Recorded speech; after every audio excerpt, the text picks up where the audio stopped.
Gevo stock, Gevo Inc. It closed the session of the 1st of November 2021 at $7.67, a gain of 6.09%. 11.5 million shares crossed the tape during that session. It was regarded as above average for the stock. It has a market cap of $1.5 billion, 201.885 million shares outstanding. There isn't really any fresh news as such. So let's quickly have a look at what happened over the last 3-day trading sessions. You can see the stock has been on a bullish push. You can see the trajectory is easily an upward one, and for all those 3 sessions it closed higher.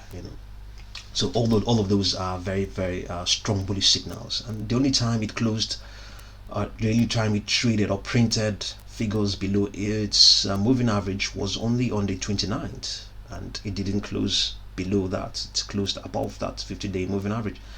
As a matter of fact, it closed above the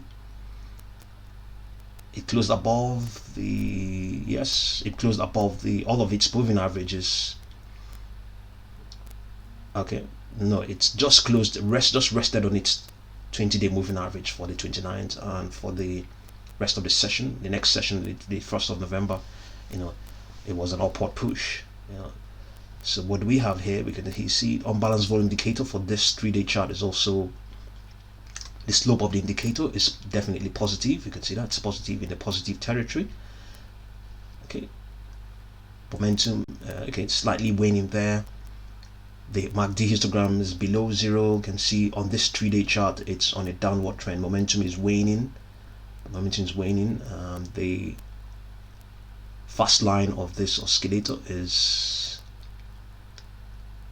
below the slow line. You can see the figure there is 42, 47, and for the fast line, for the slow line is 47, so it's below it. So MACD is below its signal line as well, but momentum, so the RSI is also indicating some strength is coming back. So on its daily model, we can see also the stock is also strongly bullish. You can see this is where that 3-day chart is represented. So it's now facing a resistance from its 200-day moving average. But all in all, the stock is in a strong bullish trend. And here, the unbalanced indicator, the slope is also positive. It should be positive based on the fact that it is in a positive territory, amongst other things. Momentum is also improving. Here, the MACD histogram is above 0, as against what we have on the 3-day chart. And then here also, the momentum is strongly bullish.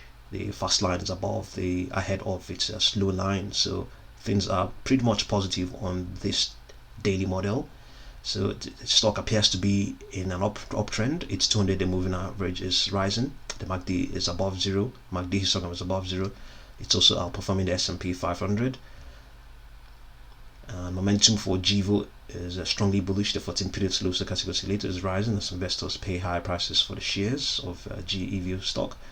The volume for that session was lighter than usual, trading 11.249 million shares per, versus an average of 18.542 million shares per day during the last 12 months. Okay, for the last 12 months, okay, that was a lighter volume, but for the last 90 trading sessions, it was heavier. It was above average. Over the last 10 trading sessions, it was also above average, but over the last 12 months, it is below average. So the unbalanced volume indicator is bullish. The slope of the indicator is positive. Okay, we got that right, and suggests that buyers are presently more active than sellers. So that is what's going on here with Gevo. So can we see if we can determine a price target for Gevo Inc? Okay, but before we do that, let's see what's going on here. Okay, see, this is the price it closed at. So this is the 10-day one standard deviation. You can see easily the stock is trading at a premium to this range. It's above this range. That is also the case with the 20-day and the 50-day. So this is just a validation that the stock is strongly bullish. It's in an uptrend. So can we determine a price target for this stock? Let's see. Okay, let's use this sort of price. This price, 6.50 and 6.50 and 6.28, 6.50 and 6.50 and 6.34. Okay, that will give us 0.16. that will give us 0.16, and let's see whether we can, the sort of Fibonacci extension level we're going to use going by its volatility. Can we see the volatility? Okay, 153%. So we're going to use a 161.8% Fibonacci extension level to do this, to find out what the price target will be. 0.16 times 1.618 give us 0.2588 plus 7.67.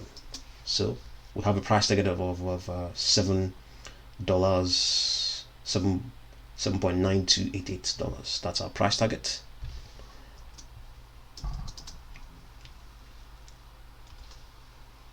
$7.9288. So that's our price target. This is obviously, we used the difference between 6.50 and 6.34. So these are, that's a high, that's always a high, relatively high price, and then relatively low price. So I can show you that how we picked it up again. So this is where we pick this price from here, assuming you bought the stock from there, 6.50.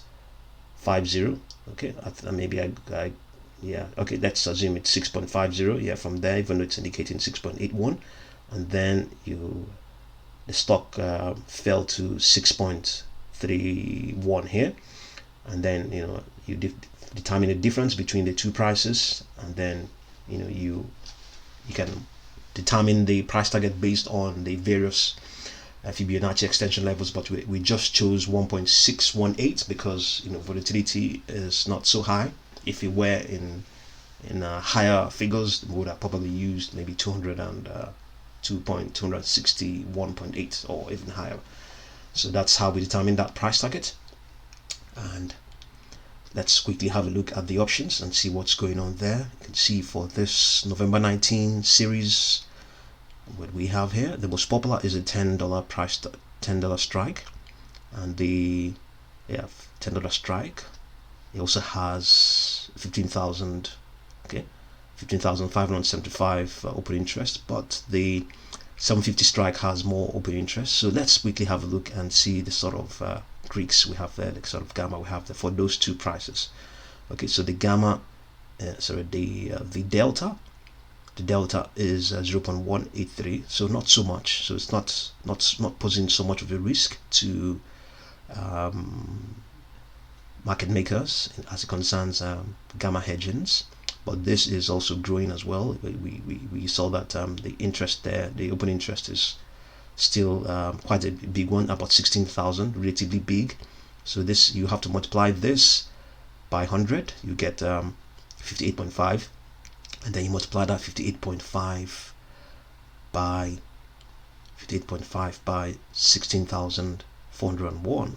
Okay, that will give you an idea of the sort of volumes that may be involved if gamma hedgings are going to be affected. So let's see, we can easily find out what it is. 16,500 and 16,401. Let's see again. 16,401 multiplied by about 58 or thereabout. So we are talking about okay,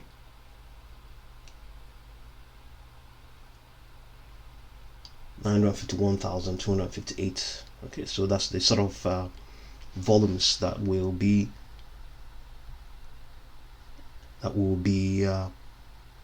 they have to be either sold or bought, as the case may be, to determine to hedge these open interests. So see what you make of Gevo stock, and thank you very much for watching this video.